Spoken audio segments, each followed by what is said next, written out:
Living with Bill the Racer. A man named Bill had come into my mother's life. He owned a corner car mechanic shop and was a part-time professional midget race car driver. The first time I met Bill was an awful and painful experience. My two sisters and I were in the back of a pickup inside its camper enclosure. My sisters were arguing and making a lot of noise, and my mother came out angry that they were making Bill think that her kids were noisy and might be a problem in a future relationship. My mother freaked out and had a car fan belt in her hand when she came out of Bill's mechanic shop. She had lost it. She grabbed me since I was the closest child to her, and she lashed out in her fury with that fan belt. She left welts all on my backside. I was not noisy. I was not arguing. My sisters were, yet I was hurt and beaten for it. Those making the disruption stopped, but it was I that paid the price. I learned that my mother could be unstable and was not sure that I could always trust her. That was something terrible for a young child, a toddler. Bill was a jock of the track, and women were all over him whenever I saw him at the racetracks. I would go to the track and wander around under the empty bleachers and collect bottle caps, interesting rocks, and look for squirrels or other wild critters that were running about. I was completely unsupervised, just told to not leave the racetrack premises and do not go on the racetrack itself or into the parking lot where other cars were. It was pretty simple. Everything else was open, fair game. Just don't get in their hair and stay out of trouble. Not much ever happened that I recall, except getting lost once where someone eventually brought me to the race pit to meet Bill, who was annoyed and brought me to my mother. I would walk to and from school when we lived with Bill. Before leaving, I would grab a house key and upon returning, enter with that key and put it back. Some days I would be so bored, and so I got a brilliant idea one of those days. I thought, I have a little bicycle. So I flipped the bicycle upside down so that its wheels would spin fast as I dropped little rocks onto them like little bullets. The idea was great until one of those little rocks hit me in the head. Ouch. I swear I heard ringing for an hour. During my ringing ears, though, I looked up into the air and I saw squiggly clouds, almost like seeing fuel vapors distort the light in the air as they escape a gas can. In hindsight, I wonder if I may have suffered a concussion and was hallucinating. Or perhaps in reality, I actually did see a ghost or a spirit. The squiggly cloud, spirit, moved and danced as if looking at me, taunting me. It flew further and further away, and so I followed to see where it was going. It took me all the way to a street light as if beckoning me to follow it into the traffic. But I got scared and I ran back home and prayed to God that I should never be haunted by such things ever again. I never saw that thing again. I did have a nightmare in Bill's house some months later that was so real that I awoke screaming. Something that I just don't do. My mother came to me to see what had happened. I said that a hand was under the covers, under my covers. The hand was reaching through them, and it was trying to touch my face. I swear, I told her, it was real. But logic says that it was a child's nightmare. Of course, to me at that time, it was very real. I insisted that I could not be in my room. So my mother said that I could sleep in the hallway outside of my room. I did, and I saw a group of humanoid specters, ghosts, milling in the hallway near the wall heater. One of the ghosts walked right up to me, pointed at me in my face. He looked close at me, as if dismayed that I could see him. Or should I say that I could see it, the ghost? I screamed again, and once more my mother, annoyed, came to me and assured me there was nothing dangerous, there was nothing real, and I must not scream again. I endured that night, never sleeping, watching those ghosts. They did fade as daylight came, and I did never see them again. But I did not want to upset my mother. After all, she and Bill represented a fan belt with welts.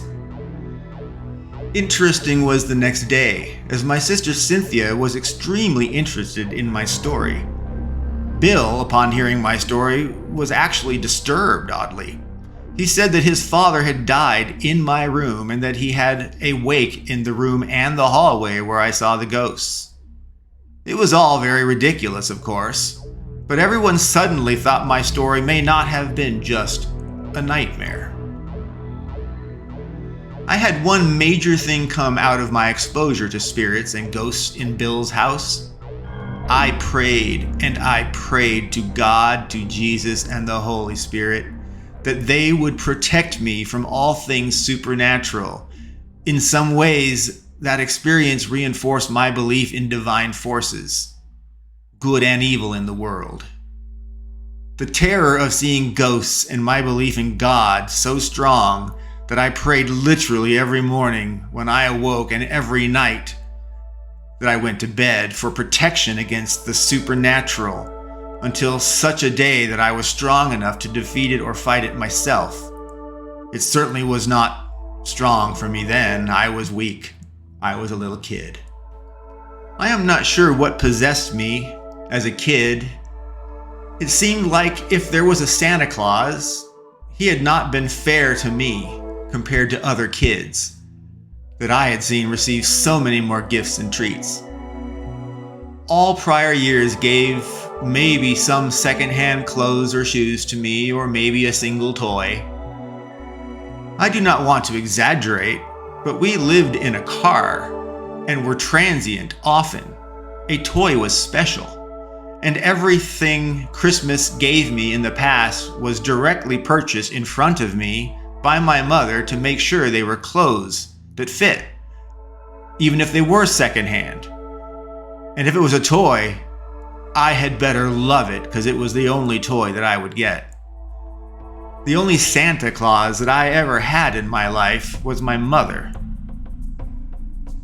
Money was not a deeply rooted thing to me. Money was not a deeply rooted thing to me, and it certainly was not important to focus on. And so things and food and drinks and activities were what I saw and what I could want, if not could need. My mother and her boyfriend Bill told me that there was a Santa Claus, as it is expected of any parent and adult to tell a child. Bill noted that TV news reported where Santa Claus was around the world on Christmas Eve, delivering presents, proof that Santa Claus existed. But still, I did not believe there was a Santa Claus. It could all be a hoax or a sham. I had to know. This was the first real Christmas with a tree and ornaments and presents for me. But still, I could not believe there was a Santa Claus. I snuck out of my bed and hid behind the couch when Santa was supposed to arrive to deliver the presents under the tree. I waited and I waited. No Santa, no one. Then I feigned sleep, thinking maybe Santa could tell I was in wait if there was really a Santa Claus. I even mused, what if he was angry at me because I didn't believe in him? My choice and path was set though. I laid motionless, as if sleeping. And in walked Bill with a full bag of presents, which he placed under the tree. I popped up my head from behind the couch. "See, there is no Santa," I exclaimed with mixed glee and disappointment. It would have been great to be wrong. and there really would have been magic if there was a Santa Claus. But the real world is not so magical. There is no Santa Claus. While living in Bill the mechanic's house, I had unfortunately once burned my hand on an open exposed furnace. That was something common for the era. And another time I stepped on a toothpick that was left out on the carpet. The toothpick was angled to penetrate my foot and go almost entirely through it to the biggest toe, other side. And to complicate matters, the toothpick snapped inside, splintering inside the wound. I had to be taken to the emergency room at the hospital because my mother did not have insurance or money to pay for my care, and Bill had no interest in paying for his current girlfriend's kids.